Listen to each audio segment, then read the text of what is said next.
This episode is sponsored by football's ultimate survival game. Let's see who's the final one standing. AFTV Transfer Daily, the show that keeps you up to date. Your players will be linked with a transfer move to Arsenal.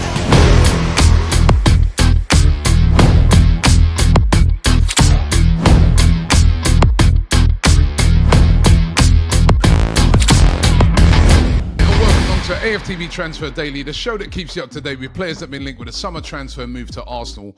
First of all, let me just start by saying congratulations going out to some of our players who have been nominated for the Ballon d'Or. Declan Rice, nominated for the Ballon d'Or, deservedly so. He's in the 30-man list of nominations. And also is Victor Gyökeres for his goal-scoring exploits, not at Arsenal, but of course at Sporting. Let's hope he can be nominated next year for what he does at Arsenal. But congratulations going out to both of them. And also to Mars Lewis Skelly. What a season for him. Nominated for the Copper Award, which is the under-21 version of the Ballon d'Or. Remember, this time last year, he was just like, you know, he'd went on the pre-season tour with Arsenal, had impressed on there, and has gone on to become a first-team regular and playing for England as well. I mean, what a year it was for Mars Lewis Skelly. And, you know, could that be Max Dowman next year, even at the age of 15? Could it be Ethan Wanieri? I mean, showing a real pathway for youngsters coming out of Arsenal's academy to the first team. I was discussing this yesterday with Matisse, Chelsea fan. He was at our Tops event yesterday, and I was saying to him that, you know, players, for instance, at Chelsea, the way they're just moved around like pawns and sold, can't really see a pathway through to the first team. Whereas at Arsenal, you really can. Look at Saka, is the biggest example of that.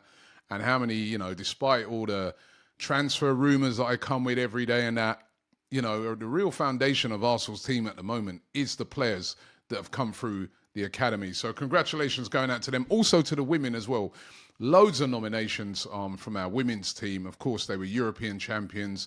Michelle Agaman, Russo. Fantastic. Absolutely fantastic.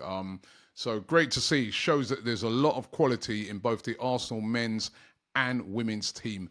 But the men, we need to win something, right? And maybe it could be transfers that get us over the line. And there's a big one I need to tell you about. First of all, let me just remind you about final one standing. It's fast approaching that time when you're going to have to make your choices. If you want to pick your team, all you got to do is click the link in the description or scan the QR code on the screen. You can win up to £500,000 and it's free to play. Of course, there's terms and conditions apply, including you've got to be over 18 and based in the UK. Please gamble responsibly, but make your pick soon. Remember how it works. You pick a team that you think is going to win, right? So a team that you feel is going to win, you pick that team each week in the Premier League. If they win, you progress through to the next round. If they draw or you lose, they lose the game, you're out. And that's it, you're done, right? So you have to pick wisely, you have to pick intelligently, but it's a real fun game to play. You lot are always in the comments saying that we don't know ball. Well, now it's your chance to prove it. Could you predict the Premier League if we offered you £500,000 to do it? We've partnered with William Hill to bring you final one standing. The rules are simple. Pick a Premier League team every week. Win, you stay in. Lose or draw, you're out. But you can only pick each team once. It's free to play and there's £500,000 up for grabs. That's right, £500,000. Perfect. You need to have a William Hill app to play, so scan the QR code on the screen or hit the link in the description below to get involved. 18 plus, UK only. Please gamble responsibly. Terms and conditions apply and full terms are in the link below. Let's see who's the final one standing.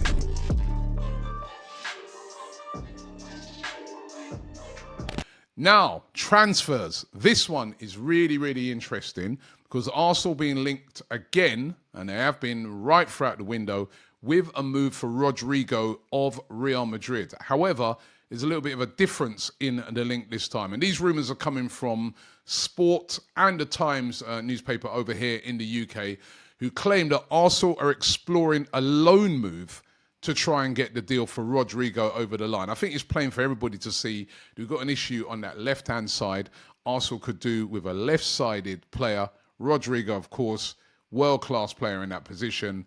Been doing it at Real Madrid now for the last few seasons. But we have spoken about it multiple times on the show about how he's down the pecking order as regards to getting a start for Real Madrid on a week-in, week-out basis.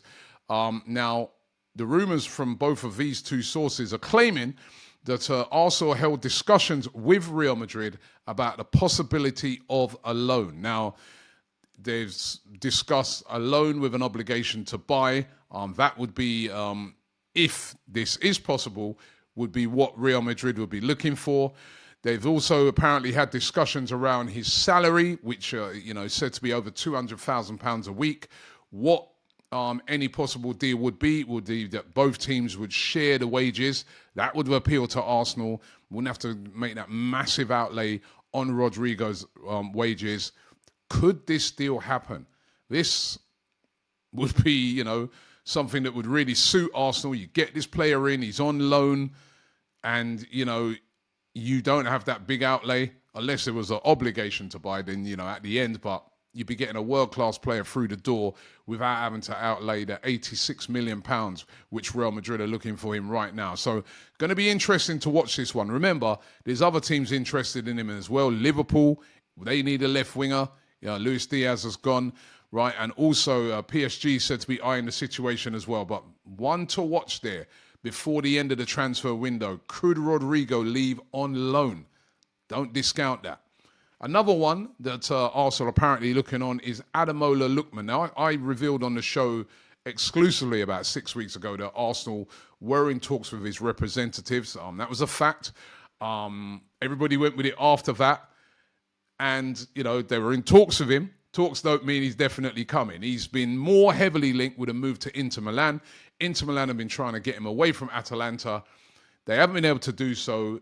It's angered Lookman, and he's put in a transfer request.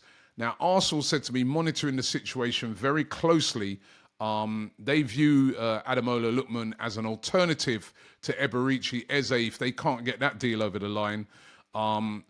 Atalanta, of course, looking for around about £45 million for him, which Inter are saying is too much. They don't want to pay, but that would be significantly lower than what Arsenal would have to pay for Eze. And let's not forget, Ademola Lookman's had a couple of great seasons, including helping Atalanta to win the Europa League, in which he scored a hat-trick in the final. I really do think he's a slept-on player. He is a player of a lot of quality.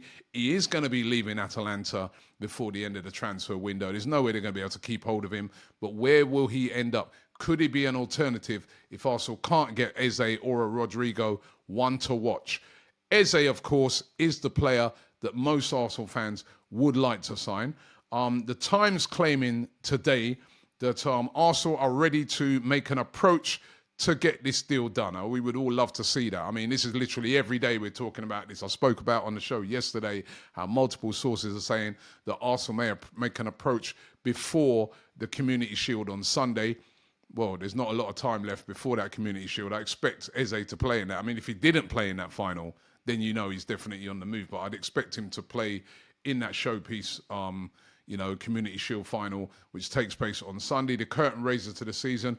Of course, Palace looking for £60 million minimum for Eberechi Eze. Can Arsenal get this one over the line? Sami Mokbel, the journalist from the BBC, he claims that for Arsenal to get a deal done for Eze, they're going to have to sell Leandro Trossard. Now, we still don't know what's happening with Trossard. He's been out injured. He suffered a slight knock, and he didn't feature in the game against Villarreal. Expected to feature tomorrow in the game against Athletic Club Bilbao. But remember, he's only got 1 year left on his contract. He still hasn't renewed that contract yet. He's brought in new representatives. That's always a sign that a player's looking to leave or could be leaving.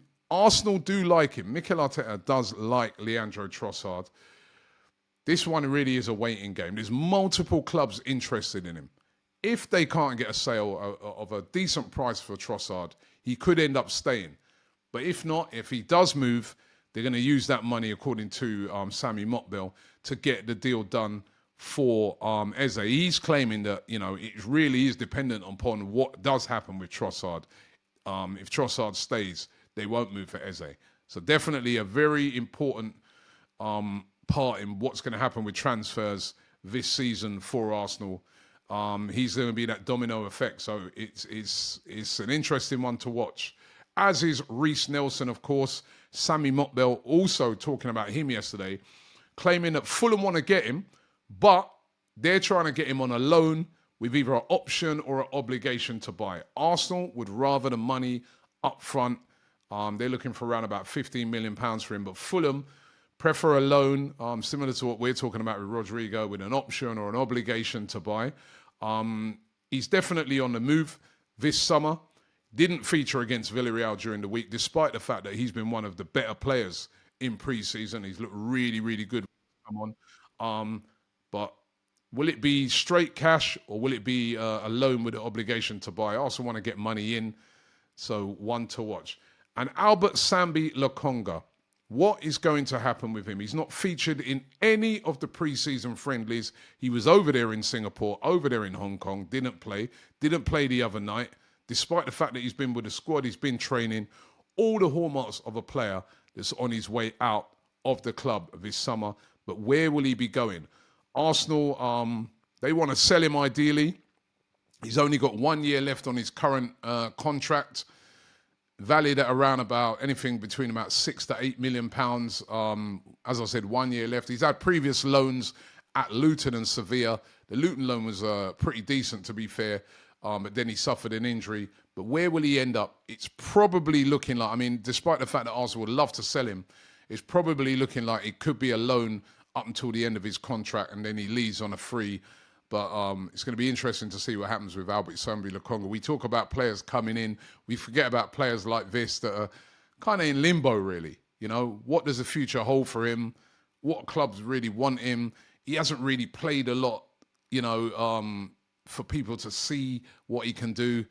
But certainly he's not going to be figuring for Arsenal next season, so he does need to move on for his career. So those are the rumours for today. Don't forget, of course, there's a game on tomorrow. Another friendly. Arsenal ideally would like to get a win in that one to get them in good stead when they take on Manchester United next weekend. And of course, that could be Gyökeres up against Sesko, who's about to join Manchester United for around about £80 million. Thanks for watching the show, and I'll see you tomorrow.